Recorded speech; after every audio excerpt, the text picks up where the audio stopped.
Hello everyone, এখন আমি তোমাদের সঙ্গে west Bengal council of higher secondary এডুকেশনের ক্লাস 12-এর 4th সেমিস্টার ভূগোলের মানবীয় ভূগোলের প্রথম অধ্যায় অর্থাৎ জনসংখ্যার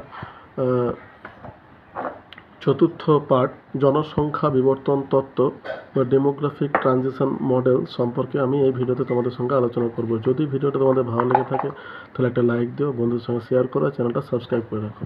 তো চলো শুরু করি। তাহলে দেখো, এখানে জনসংখ্যার বিবর্তন তত্ত্ব বা ডেমোগ্রাফিক ট্রানজিশন থিওরি বোঝার আগে আমাদের এই জিনিসটা জানতে হবে যে জনসংখ্যার বিবর্তন জিনিসটা কী।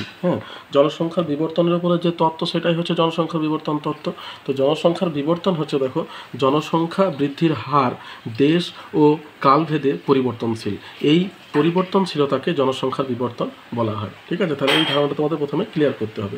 এরপরে দেখো আছে জনসংখ্যা বিবর্তনের মডেল কোনটাকে বলছে। তাহলে এর উপরে যে মডেল আছে সেটাকে বলছে জনসংখ্যা বিবর্তন মডেল। বলছে যে চিত্রের সাহায্যে কোনো একটি নির্দিষ্ট দেশের জনসংখ্যার জন্মহার, মৃত্যুহার, পরিব্রাজন, স্বাভাবিক জনসংখ্যার বৃদ্ধি এবং দেশের অর্থ সামাজিক অবস্থার ধারাবাহিক পরিস্থিতিকে তুলে ধরা হয় তাকে জনসংখ্যা বিবর্তন মডেল বা ডেমোগ্রাফিক ট্রানজিশন মডেল কিন্তু বলা হয়। ঠিক আছে, এরপর দেখো যেটা আছে বলছে জনবিবর্তনের পর্যায়গুলি লেখো। তাহলে এই যে জনবিবর্তন বা যে পরিবর্তন তার কতগুলো পর্যায় আছে, এই পর্যায়গুলিকে তোমার 3টে ভাগে ভাগ করা হয়। বুঝতে পেরেছ? জনবিবর্তনের পর্যায়কে 3টি ভাগে ভাগ করা হয়। প্রথম পর্যায় যেটা আছে জনবিবর্তনের যে পর্যায়, প্রথম পর্যায় যেটা আছে সেটা হচ্ছে উচ্চ স্থিতিশীল পর্যায়। ঠিক আছে, এই উচ্চ স্থিতিশীল পর্যায় যেটা আছে এটার বৈশিষ্ট্যটা কি, বা থমসনের স্থিতিশীল বৈশিষ্ট্য হচ্ছে জনসংখ্যার বিবর্তনের এই পর্যায়টি প্রায়ই দুর্ভিক্ষ, মহামারী বা যুদ্ধের মতো পর্যায়ক্রমিক সংকট দ্বারা প্রভাবিত।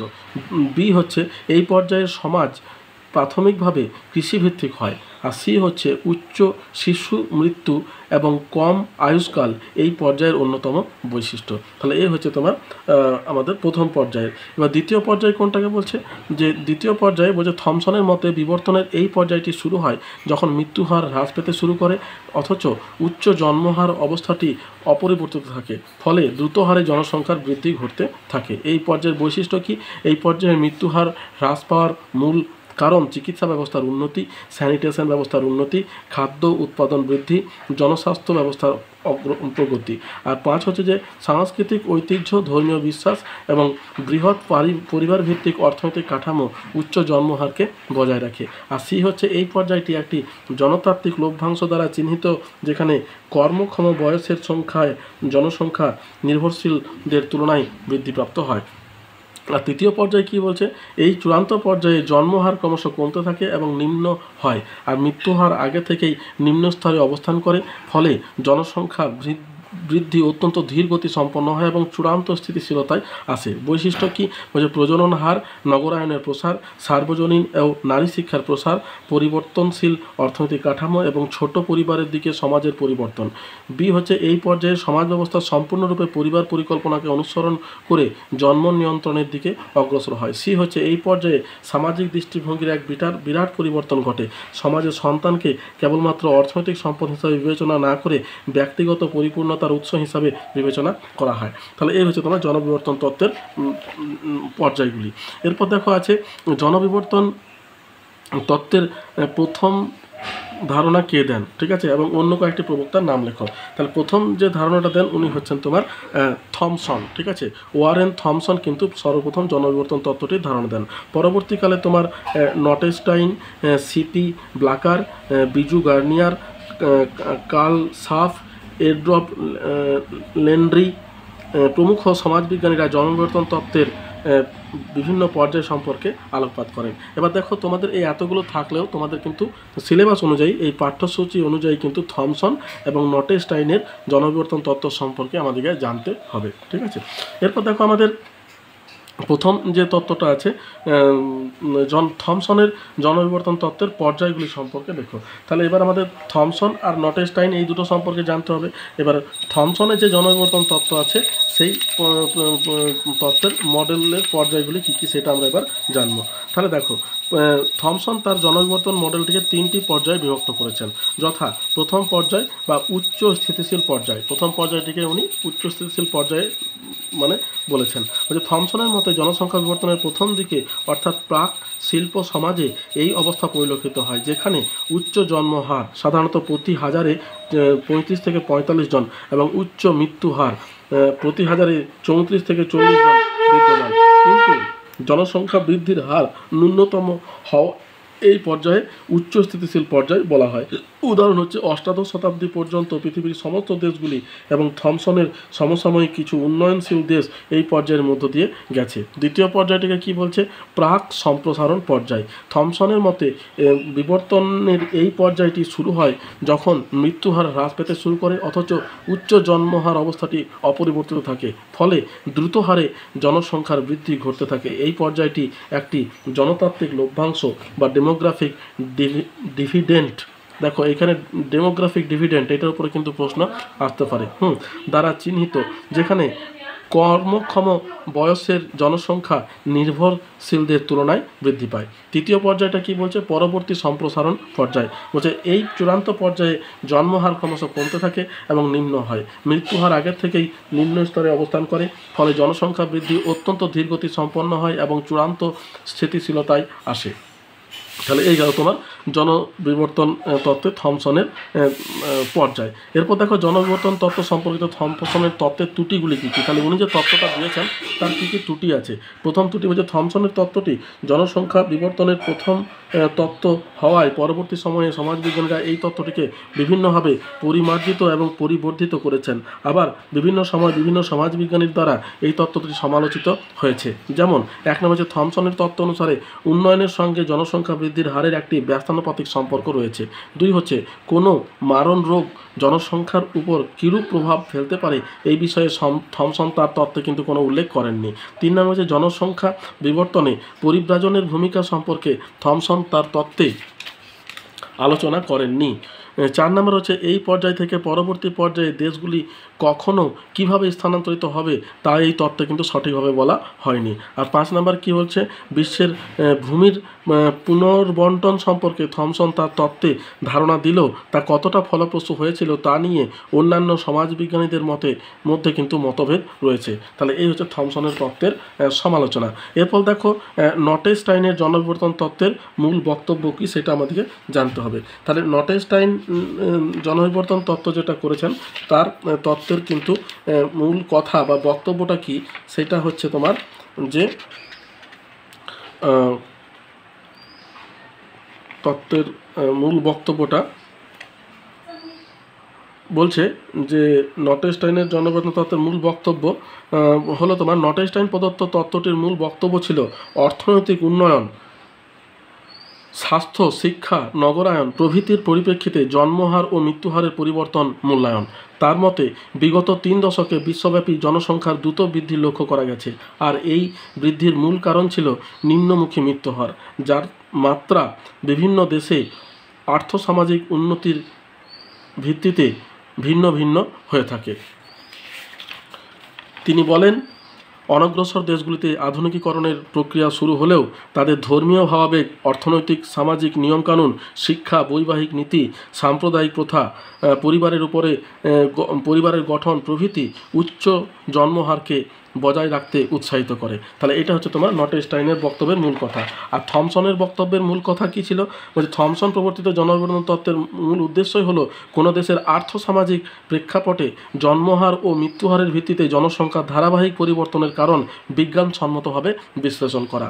থমসনের তত্ত্ব অনুসারে উচ্চ জন্মহার এবং উচ্চ মৃত্যুহার থেকে নিম্ন জন্মহার ও নিম্ন মৃত্যুহার পৌঁছানোর মাধ্যমে জনসংখ্যার বিবর্তন হয় এবং এর সঙ্গে গ্রামীণ কৃষিভিত্তিক সমাজ নগরকেন্দ্রিক সমাজে উন্নীত হয়, পাশাপাশি সমাজে বৃদ্ধি পেতে থাকে শিল্প এবং উচ্চ শিক্ষার হার। ঠিক আছে, তাহলে এই গেল তাদের দুজনের বক্তব্যের মূল কথা।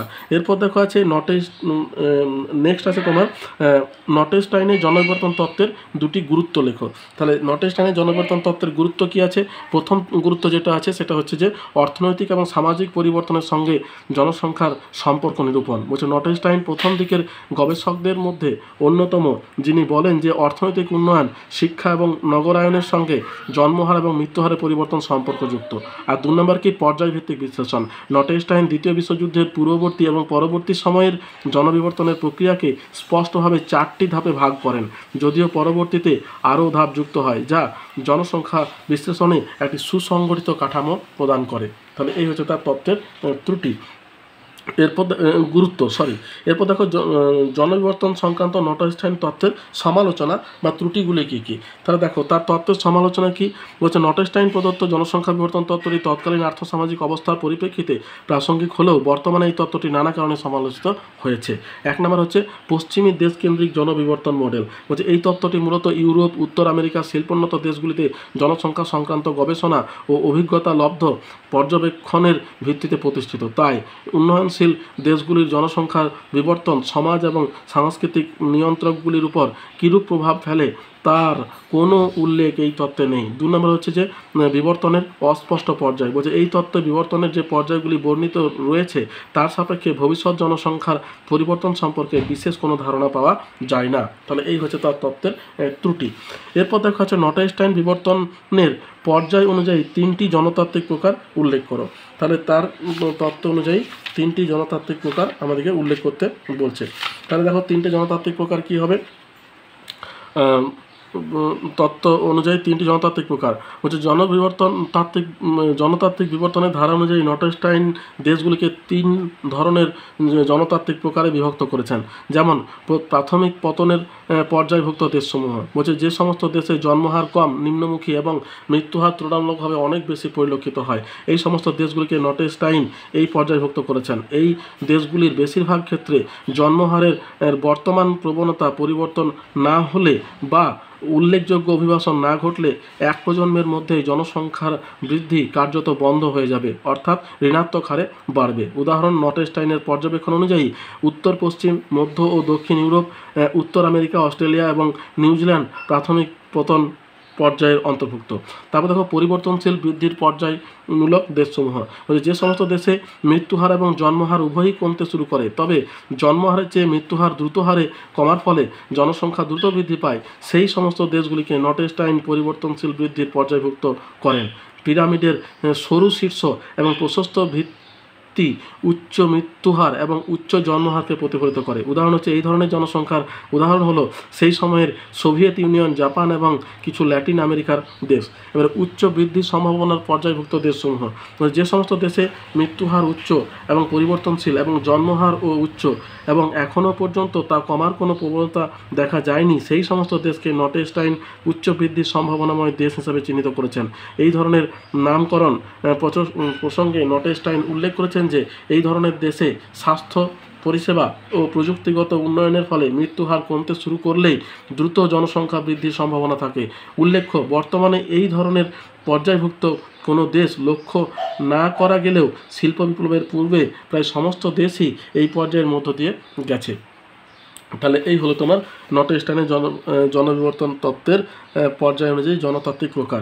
ঠিক আছে, এরপরে দেখো আছে জনবিবর্তনের পর্যায় অনুযায়ী দেশসমূহের শ্রেণীবিভাগ করো। তাহলে জনবিবর্তনের যে পর্যায়গুলো আছে সেই পর্যায় অনুযায়ী কতগুলো দেশগুলিকে ভাগ করছে।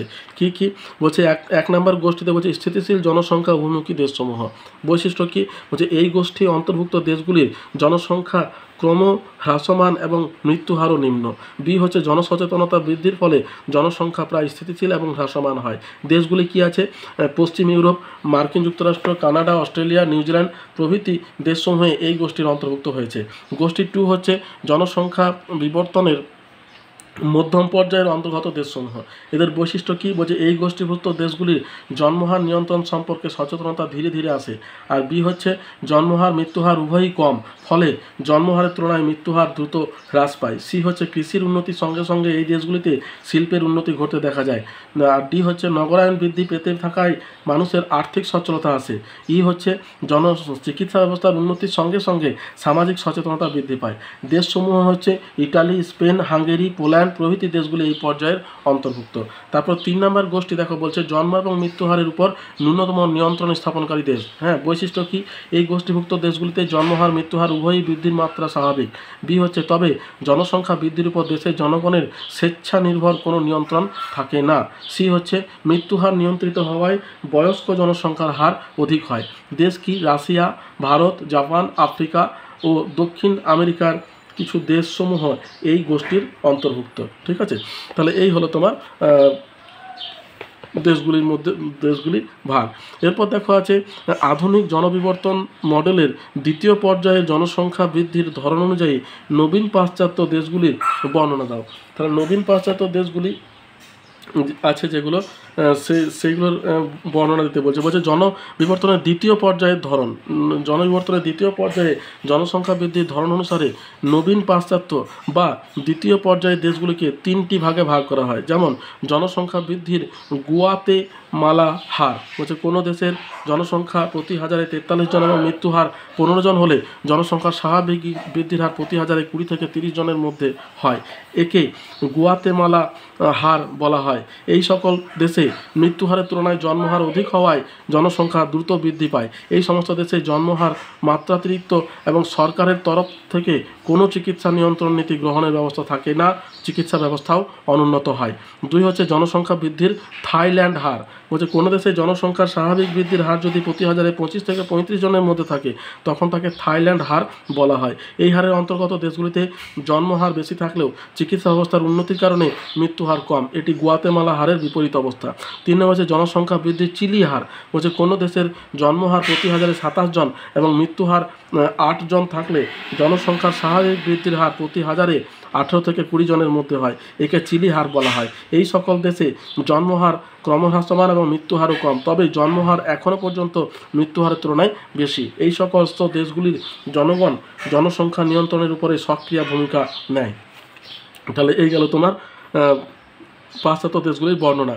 এরপর দেখো যেটা আছে বলছে কাম্য জনসংখ্যা তত্ত্ব এবং জনবিবর্তন তত্ত্বের মধ্যে পার্থক্য লেখো। তাহলে দেখো আমরা কাম্য জনসংখ্যা তত্ত্ব পড়েছি, ম্যালথাসীয় তত্ত্ব পড়েছি এবং তারপরে এখন যেটা পড়লাম সেটা হচ্ছে জনবিবর্তন তত্ত্ব। তো এখানে কাম্য জনসংখ্যা তত্ত্ব এবং জনবিবর্তন তত্ত্বের মধ্যে পার্থক্যটা বলেছে। বলছে কাম্য জনসংখ্যা তত্ত্বে মূলত উৎপাদন এবং জনসংখ্যা সম্পর্কের কথা বলা হয়। অপরদিকে জনবিবর্তন তত্ত্বের নির্দিষ্ট সময় ব্যবধানে জন্মহার ও মৃত্যুহারের পরিবর্তনের কথা বলা হয়। 2 হচ্ছে মাথাপিছু সর্বোচ্চ উৎপাদন স্তরকে কাম্য জনসংখ্যা বলে চিহ্নিত করা হয়।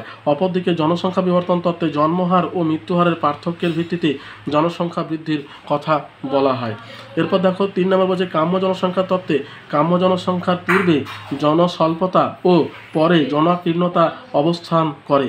অপরপক্ষে জনসংখ্যার বিবর্তন তত্ত্বে প্রথমে উচ্চ জন্ম এবং মৃত্যুহার অবস্থান করে এবং পরে নিম্ন উচ্চ জন্ম ও মৃত্যুহার অবস্থান করে। 4 হচ্ছে কাম্য জনসংখ্যা তত্ত্বটি উন্নত দেশগুলির ক্ষেত্রে প্রযোজ্য। অপরপক্ষে জনসংখ্যার বিবর্তন তত্ত্বের প্রথম পর্যায়ের বৈশিষ্ট্য অনুন্নত দেশ, দ্বিতীয় পর্যায়ের বৈশিষ্ট্যগুলি উন্নয়নশীল দেশ এবং তৃতীয় পর্যায়ের দেশগুলি উন্নত দেশগুলির ক্ষেত্রে প্রযোজ্য। ঠিক আছে, তাহলে এই হচ্ছে তোমার দুটো তত্ত্বের মধ্যে পার্থক্য। এরপর দেখো আছে জনবিবর্তন তত্ত্বে ভারতের অবস্থান লেখো। তাহলে ভারতের অবস্থান কোথায় হবে গো? শেষ পর্যায়ে, অর্থাৎ এই যে তোমার তৃতীয় পর্যায়ে যেটা আছে, তৃতীয় পর্যায়ের বৈশিষ্ট্য তো উন্নত দেশগুলির ক্ষেত্রে প্রযোজ্য হবে। তাহলে দেখো কি বলছে যে জনবিবর্তন তত্ত্বে ভারতের অবস্থা কি আছে, অর্থাৎ আমরা যেহেতু ভারতবাসী আমাদেরকে ভারতের অবস্থাটা কিন্তু ভালোভাবে জেনে রাখতে হবে। তাহলে দেখো ভারতের অবস্থা বলছে কোনো দেশে জনসংখ্যা বৃদ্ধির ক্ষেত্রে অর্থনৈতিক উন্নতির গুরুত্ব সম্পর্ক রয়েছে। প্রতিটি দেশই জনবিবর্তনে উল্লিখিত 3টি স্তরের মধ্য দিয়ে গমন করে, যা মূলত সেই দেশের অর্থনৈতিক দ্বারা পরিচালিত হয়। ভারতবর্ষে জনসংখ্যা বৃদ্ধির পর্যালোচনার ক্ষেত্রে 2টি স্তর পরিলক্ষিত হয়, একটা হচ্ছে প্রথম স্তর আর দ্বিতীয় স্তর। ভিন্ন ভিন্ন তথ্য অনুযায়ী 1921 সালের আগে পর্যন্ত ভারত এই পর্যায়ে ছিল প্রথম স্তরে। জন্মহার 46 থেকে 49 প্রতি হাজারে এবং মৃত্যুহার 43 থেকে 45 প্রতি হাজারে ছিল। জনসংখ্যার সার্বিক বৃদ্ধির মধ্যে ভারসাম্য ছিল। আর দ্বিতীয় স্তর বলছে 1921 সালের পর ভারতবর্ষের জনসংখ্যা বিবর্তনের দ্বিতীয় পর্যায়ে শুরু হয়। বলছে যে জন্ম এবং মৃত্যুহারের মধ্যে পার্থক্য বাড়তে থাকে। গত দশকে ভারতের জন্মহার ছিল 37.2 পার 1000 জন এবং মৃত্যুহার ছিল 15 পার 1000 জন। জনসংখ্যার বৃদ্ধির হার ছিল 22.2 পার 1000। অনেক জনসংখ্যাবিদের মতে ভারত বর্তমানে এই পর্যায়ের শেষ স্তরে রয়েছে। ঠিক আছে, আবার অনেকে মনে করেন ভারত দ্বিতীয় এবং তৃতীয় স্তরের মাঝে অবস্থান করছে। 1901 থেকে 1911 সালের পর্যন্ত ভারতের জনসংখ্যা বৃদ্ধির ধারায় 1901 থেকে 2011 কেন বলেছে বলতো, কারণ 2011 পরে কিন্তু কোনো সেন্সাস আমাদের ভারতবর্ষে হয়নি টিল নাও, মানে 2025 পর্যন্ত। তাহলে যার জন্য 2011টাকে তারা মানে মাপকাঠি ধরেছে। জনসংখ্যা বৃদ্ধির ধারায় কয়েকটি গুরুত্বপূর্ণ জনমিতির বিবর্তন দেখা যায়। ভারতবর্ষের বিংশ শতাব্দীর জনমিতির ইতিহাস পর্যালোচনা 4টি ভাগে ভাগ করা হয়। যেমন এক নম্বর হচ্ছে নিশ্চল বৃদ্ধির পর্যায়, ধীর বৃদ্ধির পর্যায়, দ্রুত বৃদ্ধির পর্যায় এবং ক্রমহ্রাসমান বৃদ্ধির পর্যায়। এবার নিশ্চল বৃদ্ধির পর্যায় কি বলছে, হচ্ছে এই পর্যায়ে ভারতের জনসংখ্যা বৃদ্ধির হার ছিল ধীর, বিক্ষিপ্ত এবং অনিয়মিত। 1911 সালে জন্মহার ছিল 49 প্রতি 1000, মৃত্যু ছিল 43 জন প্রতি 1000। এই সময় জনসংখ্যা বৃদ্ধির হার ছিল 5.75%। তবে 1921 সালে জনসংখ্যা বৃদ্ধির ঋণাত্মক বৃদ্ধির হার লক্ষ্য করা যায়। এক্ষেত্রে ভারতের জনমিতির ইতিহাসে 1921 সালকে ডেমোগ্রাফিক ডিভাইড বলা হয়। এই বছরে জন্মহার অধিক হলেও নানা প্রাকৃতিক বিপর্যয়ের কারণে, যেমন খরা, বন্যা, মহামারী, জনসংখ্যা বিশেষ বাড়তে কিন্তু পারেনি। এবার ধীর বিবর্তন পর্যায়ে কোনটাকে বলছে, 1921 সালের পর থেকে চিকিৎসা শাস্ত্রের আমূল ধনাত্মক পরিবর্তনের ফলে উচ্চ জন্মহার, নিম্ন মৃত্যুহার দেখা যায়। 1921 থেকে 51 সালের মধ্যে জনসংখ্যা প্রায় 112 মিলিয়ন বৃদ্ধি পেয়েছিল, যার বৃদ্ধির হার 47.3%। 1941, 1951 সালের আদমশুমারি অনুযায়ী জন্মহার প্রতি হাজারে যথাক্রমে 46, 45 এবং 40 এবং মৃত্যুহার প্রতি হাজারে 36, 31 এবং 21। এই সময়কে ধীর বৃদ্ধির পর্যায় বলা হয়, কারণ মৃত্যুহার দ্রুত হ্রাস পেলেও জন্মহার ধীরে ধীরে বৃদ্ধি পেয়েছে। এই দেখো এখানে তোমার জনবিবর্তন তত্ত্বের যে ছবিটা আছে, এই ছবিটা কিন্তু তোমরা দিতে পারো। এখানে নিচে সময় দেওয়া হয়েছে 1901 থেকে 2011 পর্যন্ত, আর উপরে তোমার বয়সটা দেওয়া হয়েছে। এবার দ্রুত বৃদ্ধির পর্যায় কোনটাকে বলছে, 1951 সাল থেকে 81 সাল পর্যন্ত। 1951 সালকে ভারতের জনসংখ্যা বৃদ্ধির জন্য গুরুত্বপূর্ণ বছর হিসাবে গণ্য করা হয়, কারণ এই বছরের পর থেকে জনসংখ্যা দ্রুত হারে বৃদ্ধি পেতে থাকে। 1951 সালে জন্মহার ছিল 40 জন পার 1000 এবং মৃত্যুহার ছিল 27 জন পার 1000। 1961, 1971, 1981 সালে জন্মহার ছিল প্রতি হাজারে যথাক্রমে 42, 37 এবং 34 এবং মৃত্যুহার ছিল প্রতি হাজারে যথাক্রমে 23, 51 এবং 12। ঠিক আছে, অর্থাৎ এই পর্যায়ে ভারতের জনসংখ্যা বৃদ্ধির ইতিহাসকে দুটি পর্যায়ে ভাগ করা হয়, ধীর এবং দ্রুত বৃদ্ধি। এবার দেখো 4 নাম্বার যেটা আছে, বলছে ক্রমহ্রাসমান বৃদ্ধির পর্যায়।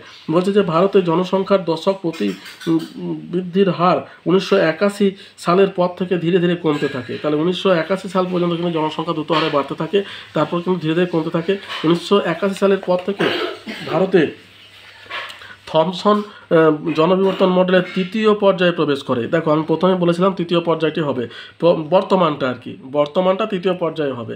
তাহলে আগে যেগুলো ছিল সেটা তো ধরো দ্বিতীয়, বা দ্বিতীয় তৃতীয়র মাঝে, কিন্তু বর্তমান যেটা সেটা কিন্তু তৃতীয় পর্যায়। কারণ 1981 সালের পর থেকে দারিদ্র্য দূরীকরণ, শিক্ষার উন্নতি, পরিবার পরিকল্পনা, চিকিৎসা ব্যবস্থার উন্নতি, সামাজিক সচেতনতা বৃদ্ধি, তারপরে ফলে জন্মহার, মৃত্যুহার উভয়ই কিন্তু নিম্নমুখী হতে থাকে। 1981, 1911, 2001, 2011 সালে জন্মহার ছিল যথাক্রমে 34, 31, 26, 23 এবং মৃত্যুহার ছিল যথাক্রমে 12, 11, 26, 23। 1991 সালে জনসংখ্যা বৃদ্ধির হার যেখানে 23.87 ছিল, 2001 সালে তা হ্রাস পেয়ে দাঁড়ায় 17.64। অর্থাৎ ভারতে জনসংখ্যা জন্মহারের পাশাপাশি মৃত্যুহারও কমতে থাকছে এবং জনসংখ্যার দশক প্রতি বৃদ্ধির হারও ক্রমে ধীর গতিতে হ্রাস পাচ্ছে। ঠিক আছে, বর্তমানে ভারত জনবিবর্তন মডেলের দ্বিতীয় পর্যায় থেকে তৃতীয় পর্যায়ের প্রাথমিক অবস্থায় অবস্থান করছে। ঠিক আছে, এবং এখানে দেখো এক নজরে দিয়ে দেওয়া হয়েছে 1901 থেকে 21 সাল পর্যন্ত ছিল প্রথম পর্যায়, 1921 থেকে 81 সাল পর্যন্ত ছিল দ্বিতীয় পর্যায়, 1981 থেকে 2011 অর্থাৎ বর্তমান পর্যন্ত হচ্ছে তোমার তৃতীয় পর্যায়। অর্থাৎ প্রত্যেকটা দেশকেই কিন্তু জনবিবর্তন তত্ত্বের মডেল অনুযায়ী প্রত্যেকটা স্তরকে কিন্তু অতিক্রম করে আসতে হয়, শুধুমাত্র এই ইয়ারের ডিফারেন্সটা কিন্তু আমাদেরকে দিতে হবে। যাই হোক, দেখো তাহলে আমি যতটা পারলাম এই জনবিবর্তন তত্ত্ব সম্পর্কে তোমাদের সঙ্গে আলোচনা করার চেষ্টা করলাম। যদি ভিডিওটা তোমাদের ভালো লেগে থাকে তাহলে একটা লাইক দিও, বন্ধুদের সঙ্গে শেয়ার করো, চ্যানেলটা সাবস্ক্রাইব করে রাখো। আর যদি কোনো প্রশ্ন থাকে আমাকে কমেন্ট বক্সে কমেন্ট করো, আমি তোমাদের প্রশ্নের উত্তর দেওয়ার চেষ্টা করবো। তাহলে এতদূর পর্যন্ত, দেখা হচ্ছে পরের ভিডিওতে। ধন্যবাদ।